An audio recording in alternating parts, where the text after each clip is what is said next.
G'day everyone and welcome back to the Tamiya TT-02 build.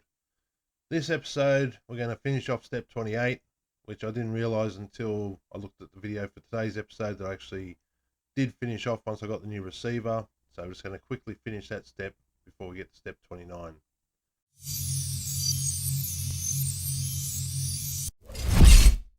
So as you can see, just put the antenna wire through the mount and screw it to the chassis.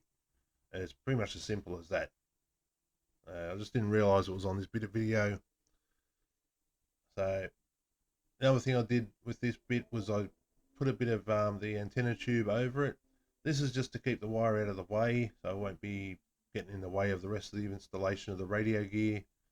And what I do is I just trim down the tube, as you can see here, and it's just to keep that wire away from the center drive shaft, so it can't catch on it at all. And that, with that done, that's pretty much step 28 out of the way. So now we'll move on to step 29, which is installing the rest of the radio gear onto the chassis. So for this step, I'm going to need these two bits of double-sided tape. To me, give you a strip of it in the kit. Just use whatever scissors you got handy to cut it down to the size of your radio gear. So the smaller bit here will be used for the receiver, which I've already decided with the space on the chassis and the radio gear I'm using, it'll have to go on top of the receiver. No, on top of the servo, sorry. And there's nothing wrong with doing this. Receivers are totally fine on top of the servo. So just put the double-sided tape down on the receiver. Work out exactly where you want it to go, getting the wire out of the way, making sure it's at the right length so you know it's going to reach where you want it to go. When you're happy with it, just press it down.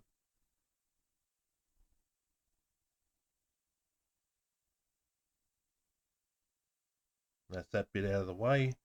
Now with the speed controller, first, before you go sticking it down, just have a look at the different ways you can mount it on the chassis.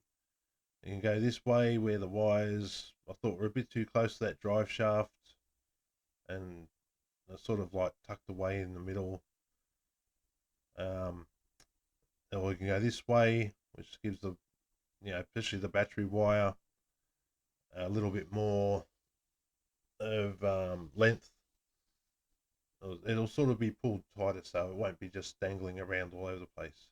So same thing, just put the double-sided tape on, decide where you want it to go, get the wires out of the way, and press it down nice and firmly, as this does have a little bit more weight than receiver, so you want to make sure that's nice and firmly pressed down. And next is wire management. Just getting the wires out of the way so they're not going to be able to fall out of the chassis and drag on the ground and get damaged. So there's a couple of ways you can do this with longer wires, like this servo wire. You can do the fold back method like this, where you just fold it back on itself and then use a cable tie to hold it all in place. Or the method I prefer doing when things like this are needed is the coil method. So basically just get something like a screwdriver and then carefully wind the wire around it. You don't have to pull it super tight, but you want it to be nice and firm so there's not too much slack in it.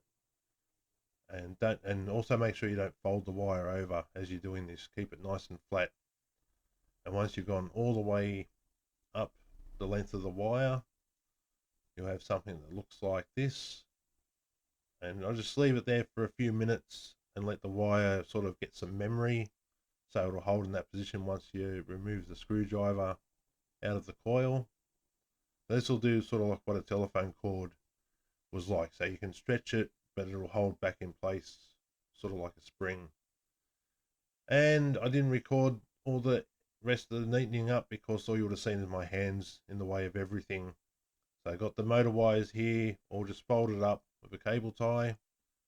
You can see here the coiled wire for the servo is a lot shorter and a lot more out of the way. Just tucking it down the back there as best I can. The speed controller wire went all the way around and came back, so it's more out of the way. And with that done, that's step 29 now out of the way. The radio gear is installed. So thanks for watching. Please remember to subscribe if you haven't already. I'll be back in the next episode for step number 30. I'll catch you then.